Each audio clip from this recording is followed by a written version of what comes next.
എടാ ആണുങ്ങളായാലേ ഈ ഭാര്യമാര് പറയുന്നതും കേട്ട് അവരെ സാരത്തുമ്പി പിടിച്ച് ചുറ്റി ചുറ്റി നിൽക്കുകയല്ല. നാണക്കേടാണത്. മോൻ അവള് പറയുന്നതൊന്നും കേൾക്കണ്ട. നീ ഫ്രണ്ട്സിനോട് പുറത്തു വയ്ക്കോ. അമ്മ എന്താ അങ്ങനെ പറഞ്ഞത്? എന്റെ വാക്കായിട്ട് പ്രവർത്തിച്ചുകൊണ്ടേ ഏട്ടന് എന്ത് ദോഷം വന്നത്? അമ്മ ഒന്ന് പറഞ്ഞേ. ആദ്യമൊക്കെ എങ്ങനെയായിരുന്നു? 12-1 മണിക്കല്ലാണ്ട് വീട്ടിൽ കയറിയോ? എവിടെന്നെങ്കിലും ഭക്ഷണം കഴിച്ച് തോന്നിയ സമയത്ത് കയറി വരും. ഇപ്പൊ അങ്ങനെയാണോ? 8-8:30 ആകുമ്പോഴേക്കും ഭക്ഷണം കഴിച്ച് 10 മണിക്കും കിടന്ന് നേരത്തെ എണിക്കുന്നില്ലേ? പിന്നെ എല്ലാ പണിക്കും നമ്മൾ സഹായിച്ചും തരുന്നുണ്ട്. പിന്നെ ഫ്രണ്ട്സിന്റെ കൂടെ പോകുമ്പോ ദിവസം 100-300 രൂപ എന്തായാലും ചെലവാക്കുന്നില്ലേ? ആ പൈസയൊക്കെ മിച്ചം വെച്ച് ഇപ്പൊ ഡെയിലി വീട്ടിലേക്ക് വേണ്ട സാധനങ്ങൾ വാങ്ങിച്ചിരുന്നില്ലേ? ഈ 3-4 മാസം കൊണ്ടേ ഏട്ടന് ശാരീരികമായിട്ട്, മാനസികമായിട്ട്, സാമ്പത്തികമായിട്ട് ഒരുപാട് മാറ്റങ്ങൾ വന്നിട്ടില്ലേ? ഫ്രണ്ട്സിനെ ഒഴിവാക്കിയിട്ടൊന്നുമില്ലല്ലോ. ഈ കഴിഞ്ഞ ആഴ്ച അടക്കം അവരുടെ കൂടെ വലിയ ട്രിപ്പ് പോയിട്ട് വന്നല്ലേ?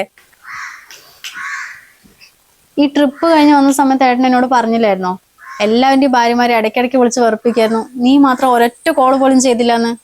അതെന്തുകൊണ്ടാ? നിങ്ങളിപ്പോ എനിക്കും ഈ കുടുംബത്തിനും വേണ്ടി ഒരുപാട് സമയം ചെലവാക്കുന്നുണ്ട്. അത് കഴിഞ്ഞേ പുറത്തു പോകുന്നുള്ളൂ. ഈ ഭാര്യമാരെ ഇടയ്ക്കിടയ്ക്ക് വിളിച്ച് വെറുപ്പിക്കുന്നതേ അത് അവന്റെ കുറ്റം കൊണ്ടൊന്നല്ല. ശരിക്കൊന്ന് ആലോചിച്ചാൽ മതി, അപ്പൊ മനസ്സിലാവും.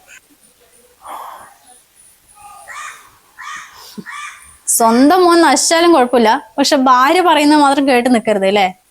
അല്ല അമ്മ